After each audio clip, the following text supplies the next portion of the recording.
రెండు పెట్టుకోవాలా?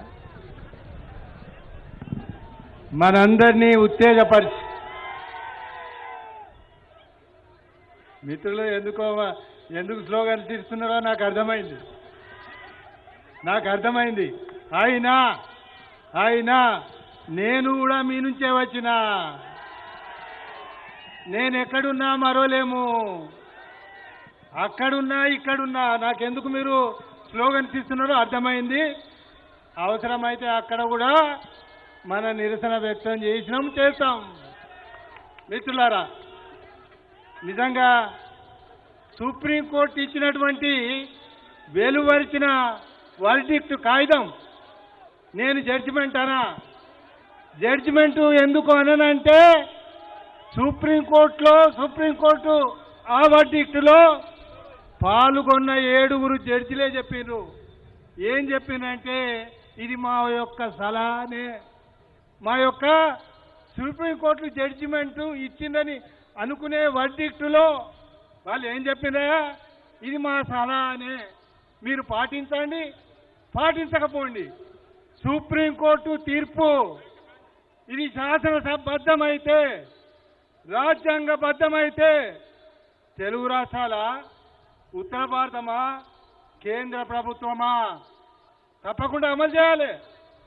మరి కొంతమంది అందులో ముందుగా తెలుగు రాష్ట్ర వాళ్ళే ఉరకలేస్తున్నారు, మేమే అమలు చేస్తామంటున్నారు.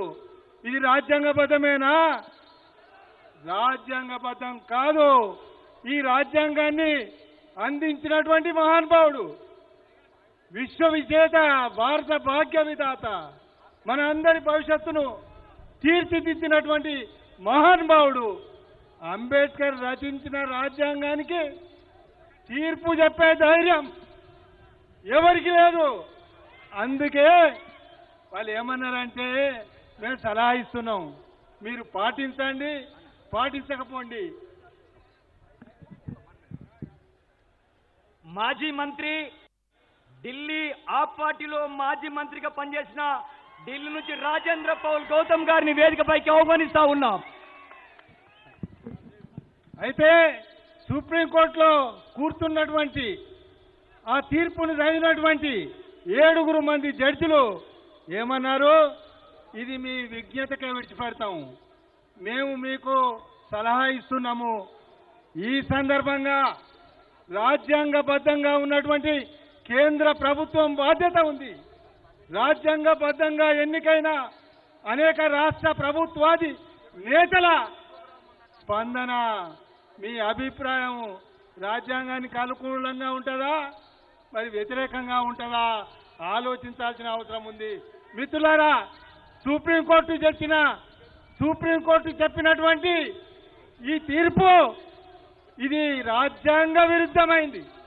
రాజ్యాంగంలో బాబాసాహెబ్ అంబేద్కర్ పొందుపరిచిండు ఆర్టికల్ నంబర్ 341.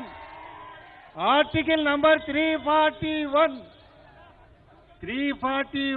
ఆర్టికల్కి అనుకూలంగా ఎవరు కానీ అది రాష్ట్రాలలో ఉన్న హైకోర్టులా, సుప్రీంకోర్టులా, మరి వీరికి ఎవరికి కూడా దాని మార్పులు చేర్పులు చేయడమా, దానికి అనుకూల వ్యతిరేక తీర్పులు ఇవ్వగలిగిన శక్తియా, హక్కువా, మరి మీకు ఆ పవరు ఎవరికి లేదు. అది కేవలం భారత రాజ్యాంగం మార్చగలిగిన, అందులో ఉన్నటువంటి ఆర్టికల్స్ను మరి మార్పులు చేర్పులు చేయగలిగిన అధికారం కేంద్ర ప్రభుత్వానికి కూడా కాదు. మరి ఎవరిది? ఇది భారత పార్లమెంటుది. పార్లమెంటులో ఉన్నటువంటి అన్ని పార్టీల ఎంపీలందరూ కలిసి మరి నిజంగా తీర్మానాన్ని ఆమోదించి తర్వాత రాష్ట్రాల నుండి మరి అక్కడ శాసనసభలు ఓకే అంటేనే అది చట్టమవుతుంది. మరి అలాంటిది నిజంగా ఇది రాజ్యాంగానికి విరుద్ధంగా ఇచ్చినటువంటి ఈ తీర్పు సమీక్ష పెట్టాలి, తక్షణమే మరి దీన్ని విత్డ్రా చేసుకోవాలని ఈ సందర్భంగా నేను డిమాండ్ చేస్తున్నా.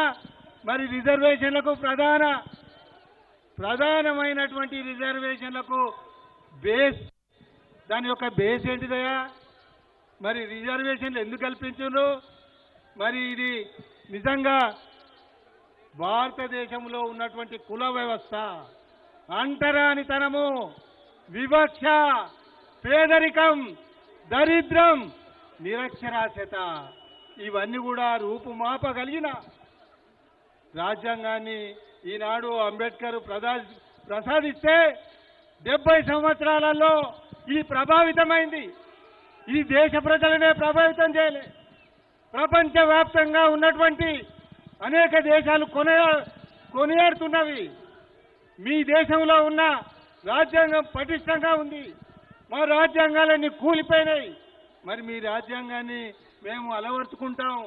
మాకు కూడా బాబాసాహెబ్ అంబేద్కర్ కేవలం మరి ఇది భారతదేశానికి అందించినటువంటి వ్యవస్థ కాదు, ఒక విశ్వ వైతాళికుడు, విశ్వ విజ్ఞానవేత్త మరి రచించినటువంటి రాజ్యాంగం పట్ల మరి మీరు నిజంగా ఏదో జడ్జిమెంట్ ఇచ్చే అర్హత లేని వాళ్ళుగా నేను మీ అందరికీ మనవి చేస్తూ, ఇంకా చాలా అంశాలు ఉన్నాయి. మరి మిత్రులు నా దగ్గర వచ్చి నిలబడుతున్నారు. మరి ఏది ఏమైనా ఇంత పెద్ద ఎత్తున వివేక్ ఎమ్మెల్యే గారు, మాజీ ఎంపీ గారి ఆధ్వర్యంలో, నాగరాజు గారి ఆధ్వర్యంలో, గౌరవ శాసనసభ్యుల గారి ఆధ్వర్యంలో, అనేక మాజీ ప్రజాప్రతినిధుల ఆధ్వర్యంలో నిజంగా ఇలాంటి సభ నిర్వహించి గ్రామీణ ప్రాంతంలో ఉన్నటువంటి మన జనులందరికీ ఒక ఆత్మవిశ్వాసం, గుండె ధైర్యం, మరి గుండె నిబ్బరం కల్పించినటువంటి స్టేజ్ మీద ఉన్న మహనీయులకు, కార్యక్రమానికి వచ్చిన మీకు, కార్యక్రమాన్ని నిర్వహించిన మిత్రులకు, మరి సమాచారాన్ని ప్రజలకు అందించగలిగినటువంటి పాత్రికేయ మిత్రులకు అందరు కూడా మనవి చేస్తూ జై భీమ్, జై జై భీమ్, జై భీమ్. థ్యాంక్ యూ అన్న. ఉప్పల్ నుంచి దాదాపుగా ఒక